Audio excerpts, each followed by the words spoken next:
At the beginning of June, I received my orders for the coming operation. From the beginning of the attack, my 2nd platoon would be attached to Panzer Grenadier Regiment 7 of 7th Panzer Division. This regiment was to cross the Donets using inflatable boats and establish a bridgehead on the enemy bank. For lack of a bridge, my platoon of Tigers would have to ford the river and support the regiment's attack. For this purpose, I was to make immediate contact with the foremost elements right on the Donets in the sector they occupied south of Belgorod, and we were to reconnoitre together for a suitable place for my Tigers to cross. It was a beautiful summer's day when I arrived.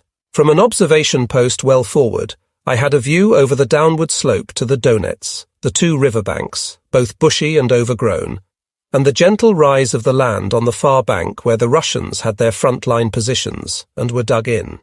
At the river itself, there were only a few German outposts, and so we assumed the same for the Russian side, but naturally nothing was known for sure.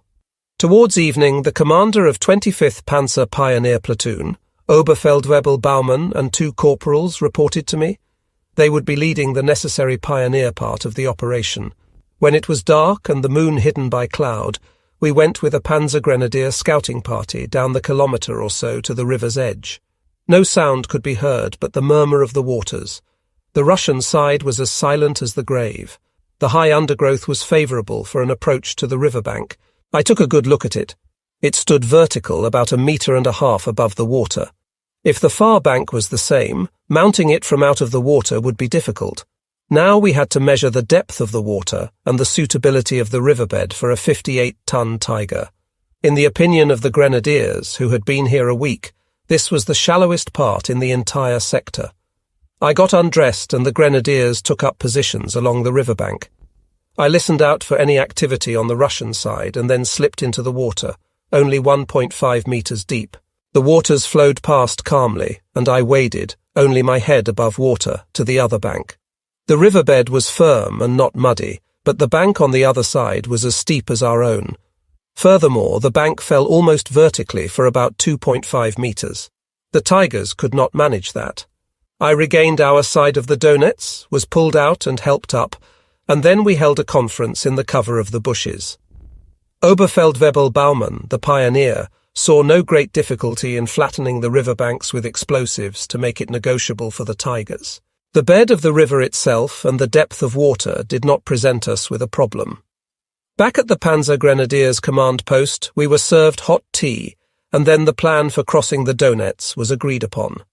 I returned to Kharkov that night in good humour. Our task was now clear, but what remained unknown was the date when it would all start. The 28th of June, 1943, was my 21st birthday, and I had come of age. Oberleutnant Scherf handed me a certificate confirming this fact. In the evening we had something of a banquet with much alcohol flowing, attended even by our new Abteilung commander, Major Graf Kaganek. My parents told me in a letter that they had sent me 2 blackcurrant cakes and 2 cheesecakes. I cannot remember what else there was to eat, but it would certainly not have been just soldiers' rations. A few days later, we were informed that the attack would begin on the 5th of July. The Russians in Kharkov had already told us that 3 weeks earlier. On the 1st of July, the Abteilung moved back to a readiness area 30 kilometers south of Belgorod, which we had occupied before we got to Kharkov. The arrival of the newest German panzer, the Panther, was awaited. None of this would come as a surprise to the enemy. Since the beginning of March, he would naturally have been well informed of the forward progress of the German forces, from which he would not have found it difficult to predict their intentions. The projection of his front line either side of Kursk offered the chance of a pincer attack, which would not only shorten the German front line by 150 kilometres, but also isolate a large part of his operational forces at the border between the central and southern front. It was clear to us that the Russians had used the time to expand their defensive positions. They had also brought up reserves, and so we knew that the operation was not going to be easy. Moreover, we had not anticipated the extent of the expansion of the defences. They had made great strides in the training of their officers and men, and we would discover that the Russian soldier we would face was no longer the man of 1941, but a soldier our equal in fighting efficiency and morale. On the day before the attack, the company moved out at around 6 p.m. and headed towards Belgorod, where a readiness area was occupied behind the companies of Panzer Grenadier Regiment 7. The 4 panzers of my 2nd platoon drove further on to join the advanced elements of Regiment 7. As some weeks previously, I stood at the edge of the woods above the gentle downward slope to the Donets. Oberfeldwebel Baumann arrived with his Panzer Pioneer platoon, and now we waited. My men slept in the panzer, which I would like to have done as well, but the responsibility of being the can opener for the panzer units following up put a heavy burden on my shoulders.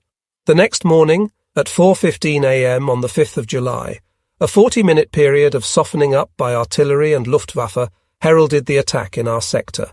The men of Panzer Grenadier Regiments 6 and 7 and Oberfeldwebel Baumann's Pioneers went down quickly to the Donets.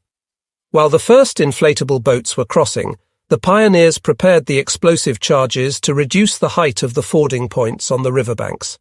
Our engines were warm, the crews in their positions, the radio plugged in. We awaited the signal to go. From beyond the far bank we heard the first sounds of fighting, the rattle of MGs, the rumble of Russian mortars and artillery. In the pale light of dawn, the mushroom clouds of smoke from impacting shells were visible. Finally the signal came. 2 green flares from Oberfeldwebel Baumann told us that the demolition charges had been laid. Panzer Marsch. Flat out we crossed the open terrain and in full view of the enemy headed for the fording point. The order in which my 4 panzers would cross the river and where the others would wait had been set down precisely. Baumann confirmed all clear, with a movement of his hand. We manoeuvred down the reduced slope at slow speed, went into the water, motored across to the other bank and began the climb out. The explosion had loosened the earth considerably, and the surge of water forced back towards the bank by the bow of the panzer clogged the bankside with mud. As my panzer began to climb up out of the river, the tracks had no firm ground to grip and slipped round. A second attempt was equally unsuccessful, and now we began to receive mortar fire uncomfortably close. This was not good.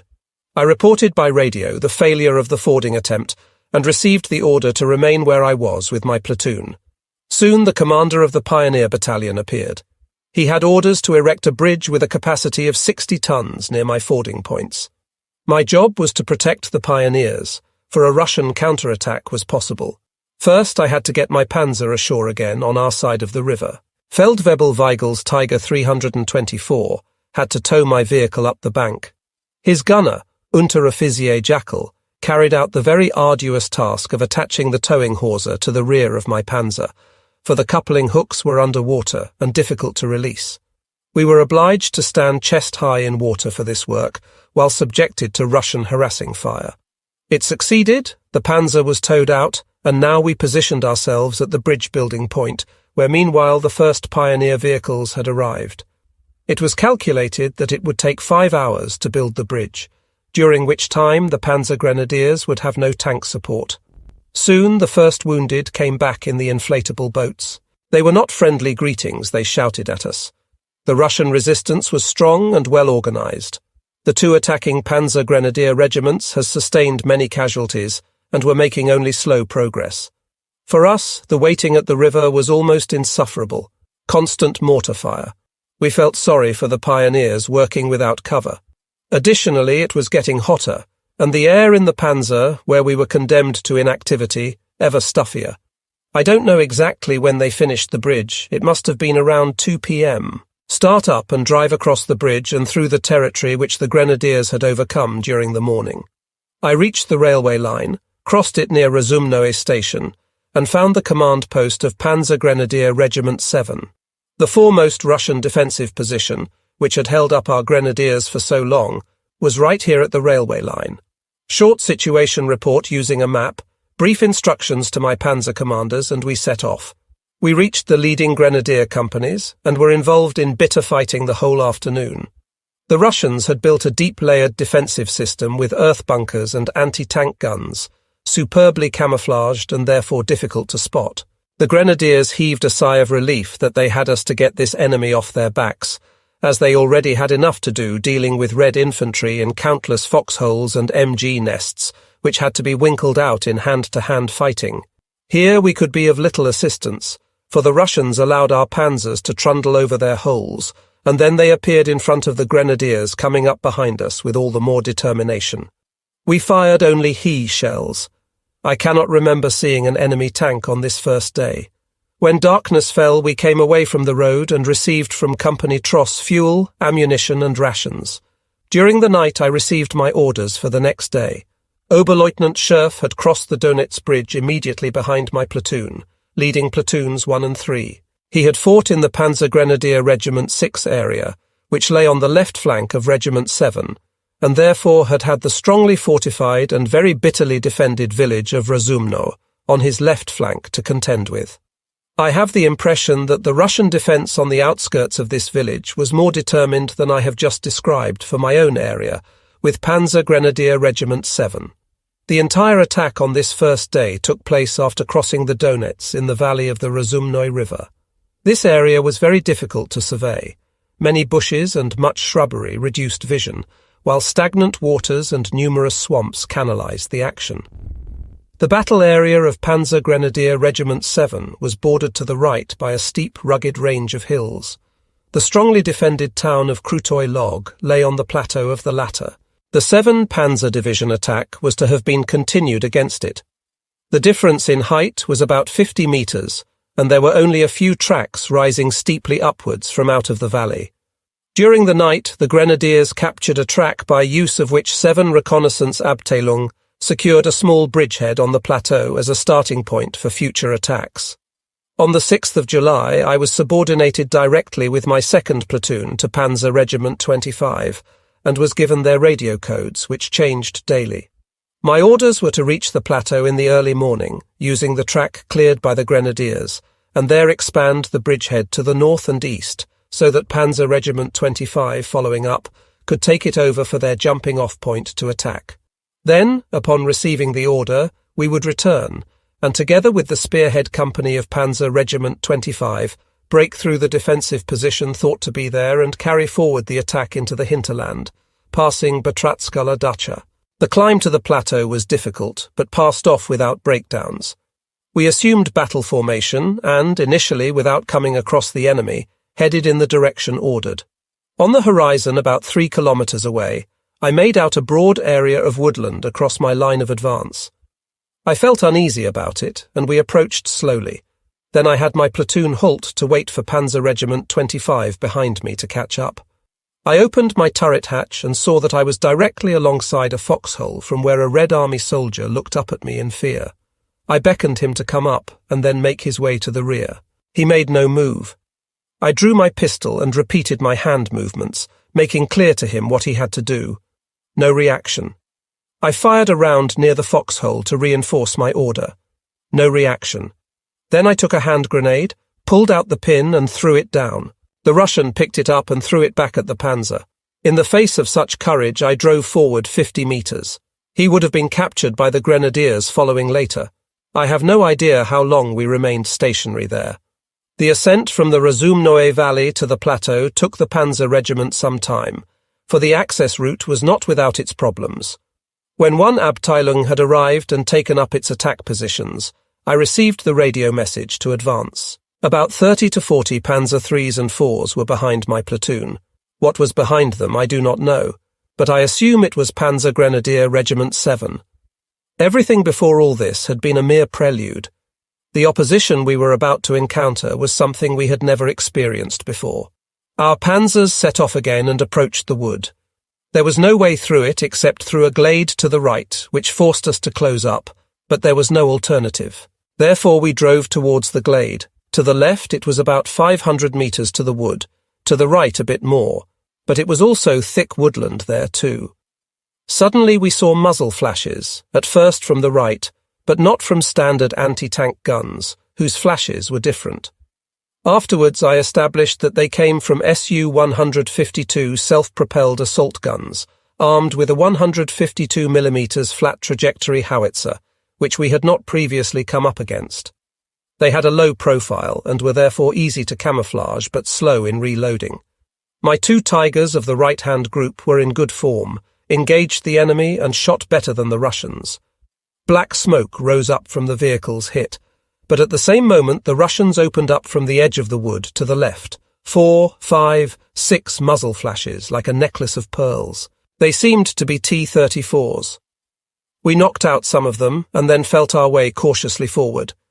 When we had the wood closer on both sides, we received fire from the left again, but the right side was silent. My Tiger was hit, but the front armour was thick, and thank heavens the tracks and wheels escaped damage. I don't know for certain how many of them we finished off. It was unpleasant driving through the woodland glade. Apparently the Russians had either not defended the wood in depth, or we were going into a trap. We discovered later that their hidden anti-tank guns let us pass by without firing in order to get at the lighter-armoured Panzer III and IVs behind us. Thus, Panzer Regiment 25 had some losses here. Our initially rapid advance now developed into a tough struggle through this deep-layered Russian defensive front. We were continually raked by fire from right and left. It was of some comfort for me that the tanks of Panzer Regiment 25 were close behind. From the map I saw that we were coming to a ridge, or better still an extended rise, around which we had to detour in order to maintain the direction of advance. We kept going. The glade broadened out, and I saw the rise before me about 2 kilometres ahead. I was just thinking that we were through the defensive positions, when more than 20 barrels flashed from countless anti-tank guns dug in on the forward slope of the rise. It was not possible to determine at first whether they had heavy-caliber guns and dug-in tanks there also. We stopped and then turned about for cover. Never before had we come across such a concentration of firepower. I reported this by radio, and the Panzer Regiment answered swiftly. "Hold your position," Luftwaffe requested. Shortly afterwards, Luftwaffe attack in 30 minutes. It was a summer's day and boiling hot inside the Panzer. We were sweating, thirsty, hands and faces black with powder smoke, but now at least it was possible to open the hatches a little and let in some air. During an attack, the hatches had to remain shut. On these first Tiger models, the commander had a cupola about 20 centimetre high, with observation slits of glass blocks. The hatch lid remained upright when open, and was the aiming point for all manner of enemy projectiles. Head injuries were common amongst tank commanders. So we proceeded with the hatch closed, but vision severely hampered. Later, Tiger models had a recessed commander's cupola and corner periscopes for vision, and so the head was much better protected. When opened, the turret lid remained horizontal, so that even in an attack the cupola could be kept open. Now began a fantastic show. Wave upon wave of Stukas, with sirens wailing, dived down on the Russian positions to give them hell. It was a brief but effective spectacle. Everything must have been totally churned over. The last Stukas had not yet left when the order came by radio to move out. We drove through the narrows between the woodland and the rise and past the totally wiped-out positions. The worst seemed behind us, but it was a hard nut we had to crack. My panzer drove the furthest left, near the edge of the wood, the other 3 panzers to my right and with a good distance between them. Suddenly there was a powerful jerk, almost as if the panzer had made a small jump. Unteroffizier Ziegler, my driver, pulled up at once. I opened the cupola and saw the right track lying behind us. We had run over a mine. I warned my platoon and the regiment by radio. At first there was a general halt. The spearhead company of the Panzer Regiment swung wide and passed us, taking over the lead. 2 Tigers of my platoon attached themselves to the spearhead, my 3rd Panzer, Oberfeldwebel Burgesses. I retained for close protection. I sat with the gunner behind the panzer in the rut we had left so as not to step on a mine. The damage was not too bad. The panzer was standing on the torn track, unrolled to its full length. First we had to inspect the ground around the panzer for mines to ensure that nobody got blown up during the repair. The radio operator stayed by his equipment, the rest of the crew searched. Apparently just a few mines had been strewn very quickly near the edge of the wood. We found 8 to 10 mines in wooden boxes, not dug in, but left loose and covered over with grass for camouflage. The fuse could be unscrewed without any danger. All commanders had practiced doing this in preparation for Citadel, and so now it paid off. The panzers of the regiment had gone on ahead. Oberstleutnant Schultz, its commanding officer, stopped briefly to exchange a few words. I told him, "I will try to catch up once we move off." The important thing now was to replace the track and change its 3 damaged segments. This was grueling work. Everything was heavy. To my surprise and joy, the main body of the regiment was followed by supply vehicles and a 1-ton tractor of our 3-company repair group. A half-track, fully mobile cross-country, it followed at the rear of the regiment, ready to provide help quickly in the event of a breakdown. It was naturally very helpful to us. The experienced mechanics got to work, and much quicker than we could have done it alone, had us mobile again. The damage to the track was insignificant and could be attended to later. Thanks, handshakes, and then mount up to chase after the regiment. We found it northwest of Batratskaya Dacha. The leading elements had come across another Russian defensive line. The right flank on the heavily defended village side was vacant and exposed. This was secured by other forces. We adopted an all-round defence or hedgehog and posted sentries all around. We, who had spent all day as the battering ram, could now rest. In the course of the night we replenished fuel and ammunition and changed the oil and radiator water. First the horse and then the rider. This cavalry motto also applied to us. First tend to and make ready the panzer, then the man. We slept behind the panzer, hard and short. I can only attempt to reconstruct Oberleutnant Scherf's operation with our 3-company, less my 2nd platoon. The company was deployed first on the 6th of July at Krutoy Log on the plateau, I assume together with 2nd Abteilung of Panzer Regiment 25. As I recall, it was plain to me that Panzer Regiment 25 operated in 2 separate groups. At Krutoy Log, 3 company had 2 killed, Feldwebel Heinz Wunderlich of the repair group and Obergefreiter Adalbert Essler, radio operator in a 1-platoon panzer. After the 106th Infantry Division became involved in the battle for Krutoy Log and the situation improved, 2nd Abteilung of Panzer Regiment 25 and 3 company of Heavy Panzer Abteilung 503 came after the advancing 1st Abteilung of Panzer Regiment 25. This attack group also tangled with the 2nd Russian defensive line in the wooded area and Red Army troops left lying in wait, but then followed 1st Abteilung's line of advance until ordered to protect the right flank against the village at Batratskaya Dacha. In the fighting there on the evening of the 6th of July, 3 Heavy Panzer Abteilung 503 had 4 dead. Unteroffizier Ernst Angerer of the repair group, Unteroffizier Herbert Petzker, gunner, Wilhelm Stuhler and Robert Steininger, loaders. On the 3rd day of the attack, the 7th of July, I took up my former position as can opener, with my 4 Tigers leading. I thought it was unlikely to be any more difficult than the previous day. Soon after setting out in the early morning, we came across another Russian defensive line, much weaker than expected and without any depth, and broke through it relatively quickly. On that day, I don't remember that we had any stronger resistance than that to break down. We advanced, now and again we came across groups of Russian stragglers, but no cohesive or organized resistance. Towards evening we were near Miasuedovo, a heavily defended crossroads. Our panzer grenadiers forced their way into the town, while we ourselves remained outside. During the course of the next day, we moved up to protect the right flank of 7th Panzer Division on high ground, about 4 kilometers southeast of Miasuedovo. Panzer Regiment 6 had previously captured it. We positioned ourselves on a reverse slope, far away from the panzers of 1st Abteilung. I had orders to protect the main body to the east.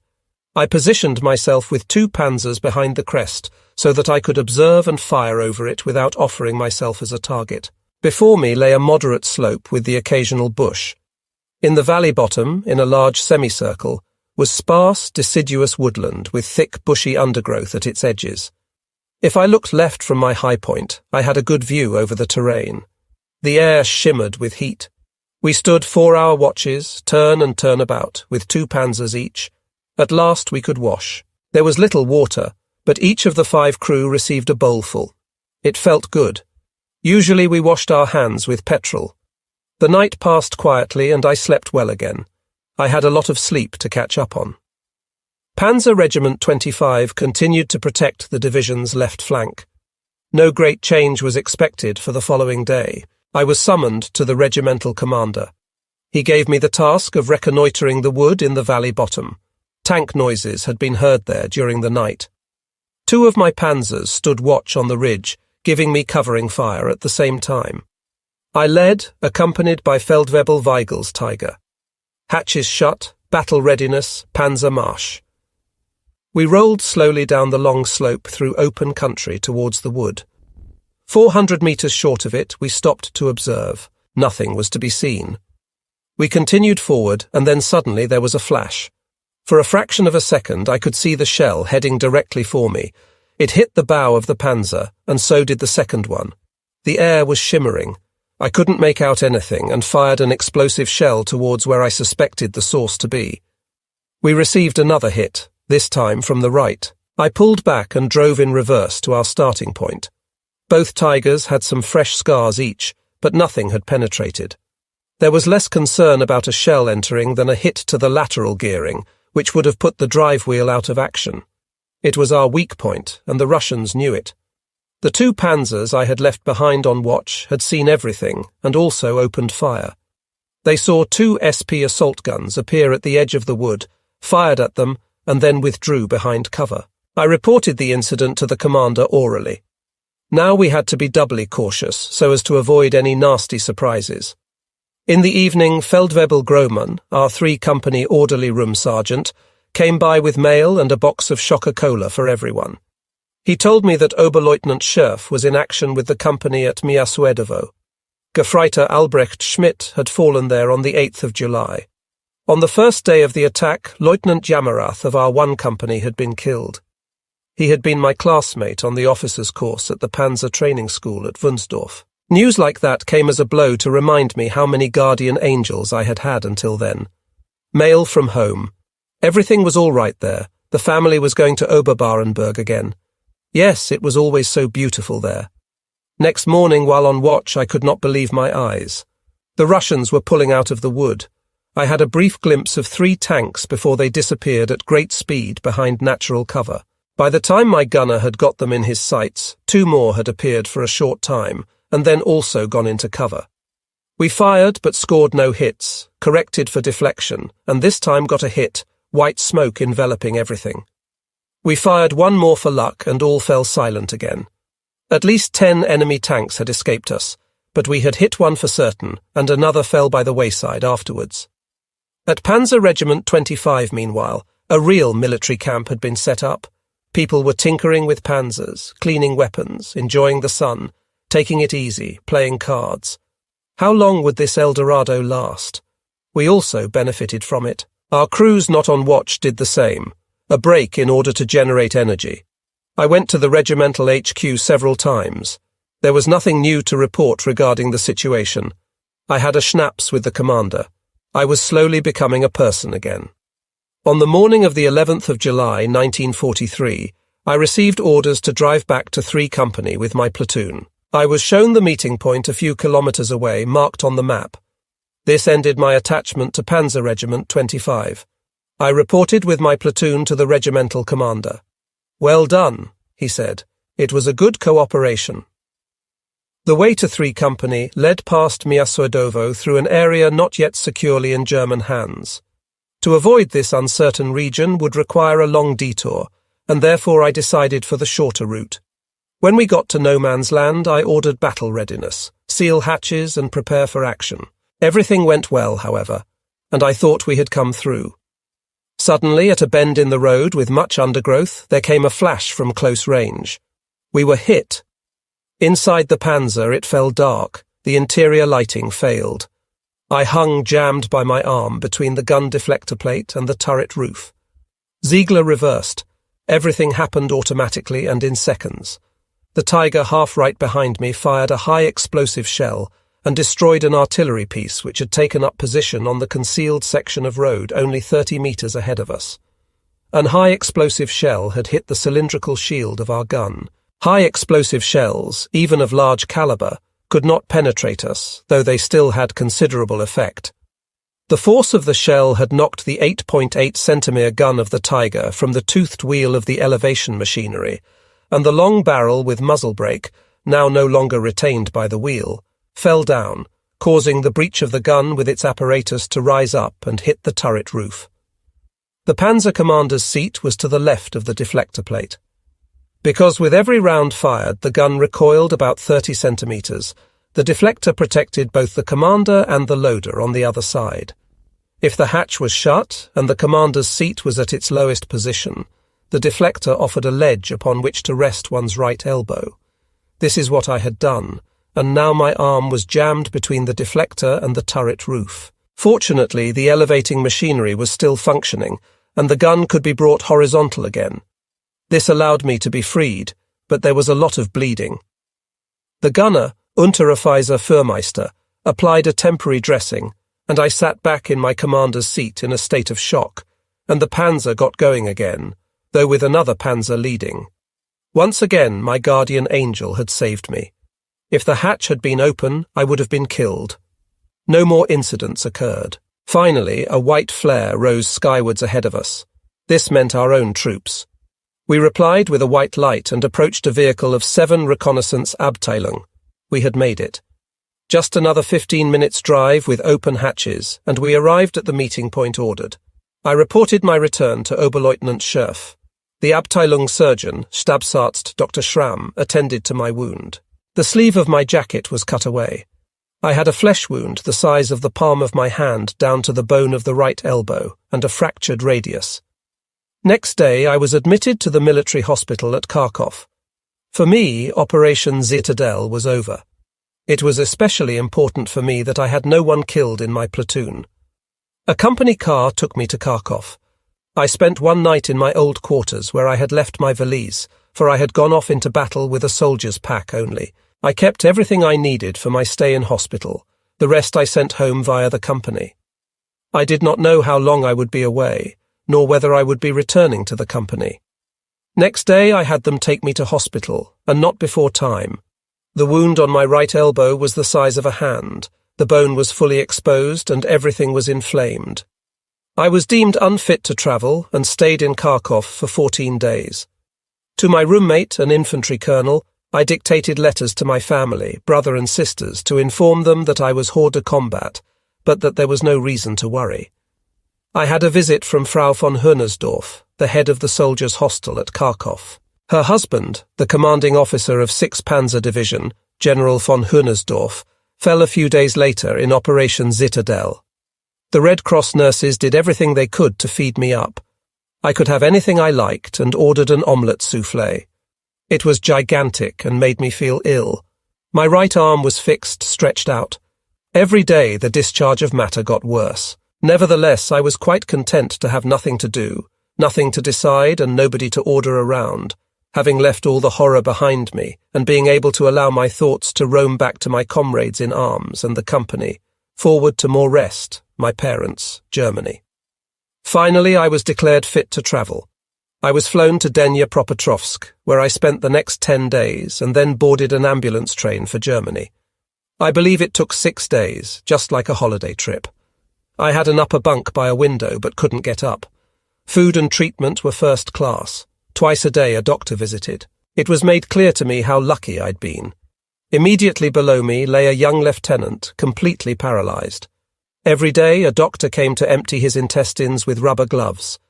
Dreadful to be without any hope of a future, only able to continue vegetating with the help of others. Our train made slow progress. The rails were held together by simple bolts, and no great speed was possible. Again and again there were long halts. Every ambulance train had a travelling security squad. Armed soldiers distributed to individual coaches and on the locomotive. The whole rear area through which we travelled was infested with partisans. They made daily attacks on the railway line, and trains also were attacked, including hospital trains, although these were always identified with the Red Cross symbol. Between the 7th of July and the 3rd of August, 1943, alone in the Army Group Centre area, partisans derailed 56 trains. In the course of August, they destroyed the tracks in over 12,000 places. Right and left along the stretch of railway line, we saw overturned and burnt-out wagons. We came through unscathed, however. Our destination was Lublin in Poland. Here I was hospitalized again after a thorough delousing. Now came the selection process. A patient would be sent to one or other German hospital, depending on the nature and seriousness of his wound. In Lublin, one had the sensation of being almost home. I discovered with great pleasure that my room nurse was a young Red Cross assistant from Rastatt and a former school friend of my elder sister. They would not let you know where you were going to end up. The new hospital train headed for Saxony. I would have found Dresden to be just right for my stay in hospital, but my carriage kept going. We were unloaded at Zwickau. A wing of the great provincial hospital there had been set aside as a reserve military hospital. I arrived on the 21st of August, 1943, and remained there until the 12th of February, 1944. My parents and sister Elizabeth visited me on their return from Oberbarenburg, and I spent 8 days' Christmas leave at home with them. At the Zwickau Military Hospital, I received a small packet and a letter from the commander of Panzer Regiment 25, Oberstleutnant Schulz. Enclosed was the Iron Cross First Class. Wear the Iron Cross long in the best of health. At the same time, may it be a reminder of the time you spent with the regiment in heavy fighting. A few months later, as General Major and Commander of 7th Panzer Division, he fell in the east.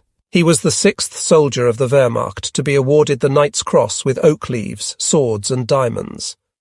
My wound healed very slowly and lasted until the suppuration stopped. Having to dictate all my letters got on my nerves, and so I learned to write with my left hand. I even did some sketches, but none has survived. My right arm was completely stiff. Every couple of days under anaesthetic, the doctors moved it forcibly, and then put it in a plaster cast at the desired angle. I would stay in bed for a day after that. When the anaesthetic wore off, the pain was hellish. Between these appointments, I had a chance to visit the theatre, concerts, and the cinema. I was determined to make the best of the time. I had contact with my company, mainly with Lieutenant Weinert, who fell that November. I also received news of the death of von Kossel. My stay in hospital was rounded off with a course in Bonn for convalescing officers. I gave this short shrift and went to Paderborn, where our Tiger Reserve Abteilung was stationed, hoping as always to be sent for by Schöff. Instead of that, I caught diphtheria, was admitted into the Leokonvicts Isolation Hospital at Paderborn, and not discharged until the end of April 1944. I received another period of convalescent leave which passed very pleasantly, and then finally came orders from 503.